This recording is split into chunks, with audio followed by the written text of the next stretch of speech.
Hey guys, Chris from Provo Beast Audio Installation, and in today's video we're doing a backup camera on this Mercury Mountaineer. Now in this install, we're going to show you how to integrate this camera to an existing aftermarket radio. Let's get started.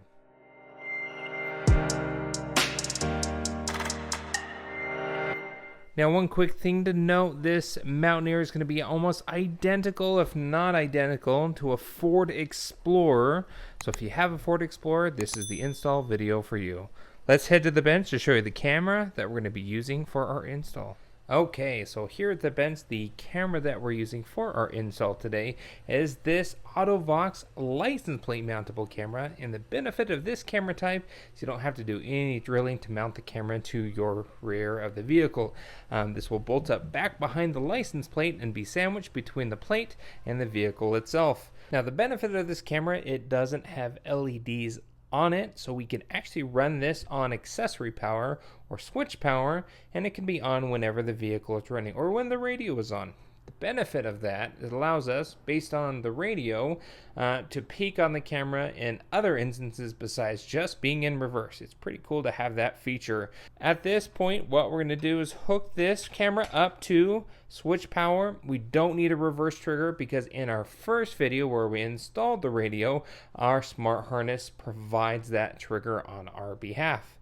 Now, the way that we're going to hook this up, this will mount in the hatch at the license plate area. We'll feed this through the hatch. This end plugs into our main harness here, just like so. We're going to power our harness up at the radio. This red wire and black wire, along with this red wire on the RCA end, they actually run in parallel. So we're going to snag accessory power back behind the radio and hook this up to accessory power.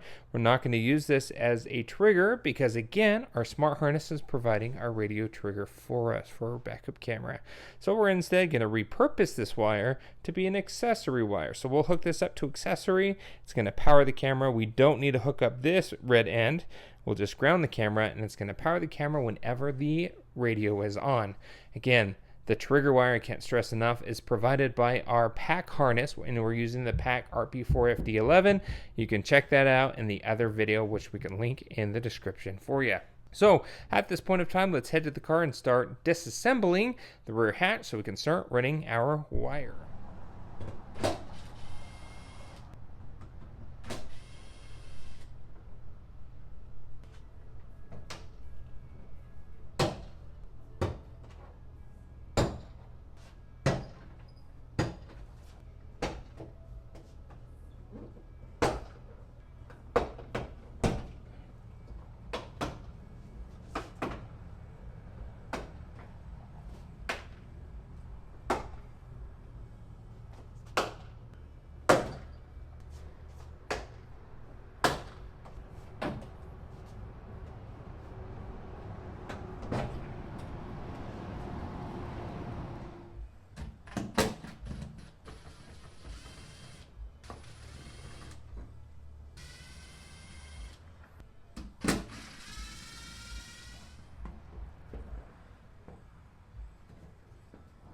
Alright, so what we've done here is we got our camera all mounted on the studs, but we'll put the plate on in a minute, but we just want to get it all in place.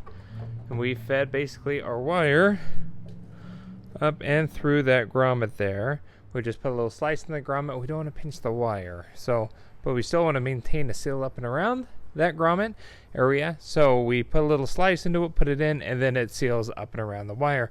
We'll feed this wire just back behind this panel, but we're ready to reassemble this panel. Right, so that's all put back together. We can go ahead and put the plate on and take off our little protective cover. Feeds just right up in there through that grommet, but we got our trim piece all back on, and we're done on the outside here.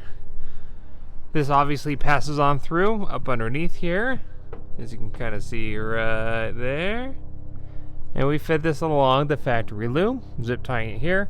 This is where our harness now connects, and we're going to run that along here. Now we're going to ground our camera right here in the hatch.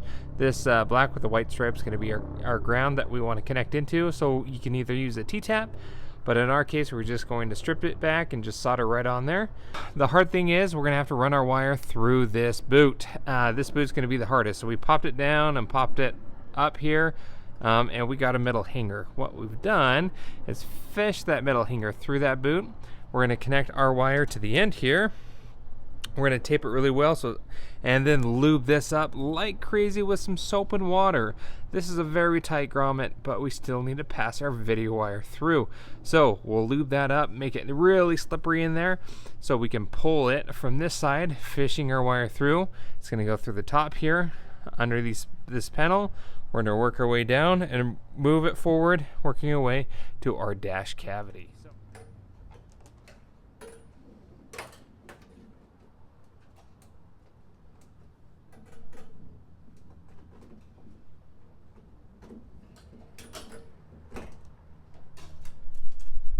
Alright, so we went ahead and got that fish on through. Wasn't too bad for us. If it's really lubed up and taped tight, that actually passes through rather easily.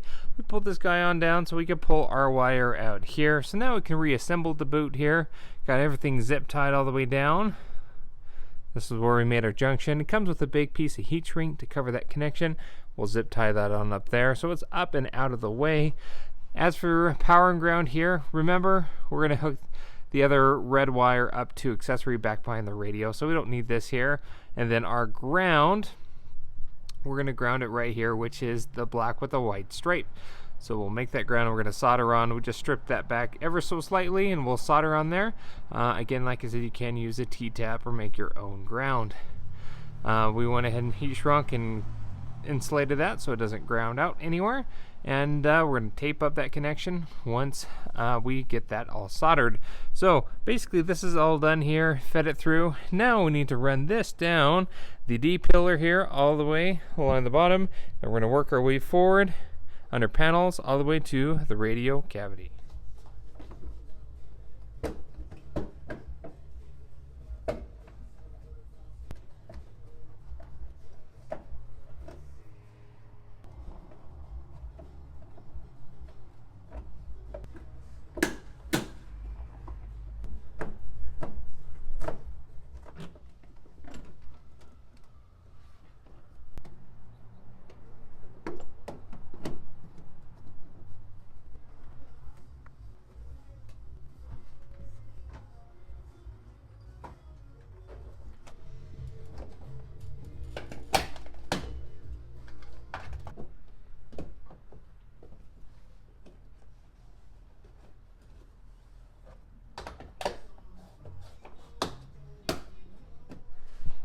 Alright, so we fished our wire all the way up. Now we're at the driver's side kick area, and unfortunately our wire is going to be a hair too short. So what we've done here is grabbed another RC cable that's about 6 feet long. We added a little coupler here, and we extended our red wire as well with about 6 feet of red wire. We're going to heat shrink all this together, and this is going to give us the last bit of length we need to work our way up through the dash into the dash cavity. Alright, so we're back here in the cart and we are ready to start getting everything reinstalled. Obviously we didn't show you how we did this radio install or remove the radio itself. If you want to see how we did that, we'll walk you through our radio install video on how to disassemble that radio and reinstall an aftermarket one in its place step by step. So for the backup camera, we fished it through the dash. It comes right out on here. Here's our little extension RCA as well as that extended red wire off the RCA. So we need to now connect these to the radio. This guy is going to connect into the camera input on the back of the radio. And this will connect to our accessory power that we're going to rob just right off the radio harness itself. Now, depending on the model radio, kind of like the radio that we have, it also has an option to power the camera right off the radio too. Boss Radio has a camera power wire, and that can be used as well. So at this point of time, we got this ready to go. Now let's make our connection. Let's connect this to the harness adapter, and we're just about done with this install.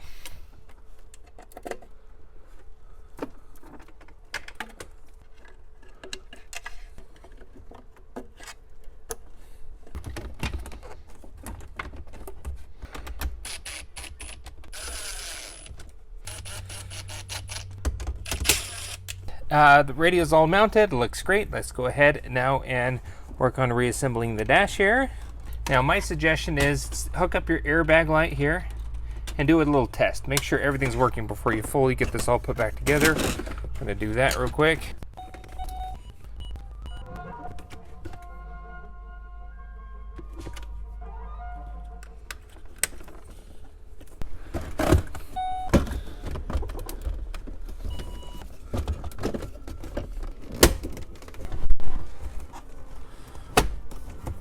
Okay, so we're here in the car, got the radio all back in. Now, one thing to always double check is go into your system settings. There may be a setting for your camera, and make sure your camera is turned on, which ours is, so we're good there. So at this point, what we're gonna do is go ahead and we're gonna throw it in reverse. There we are, perfect, it's working great. It's a really nice image. Out of reverse.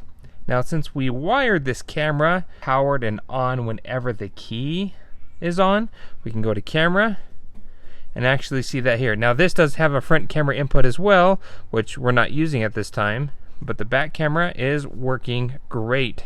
So that's about it for this install. We've verified everything's working properly.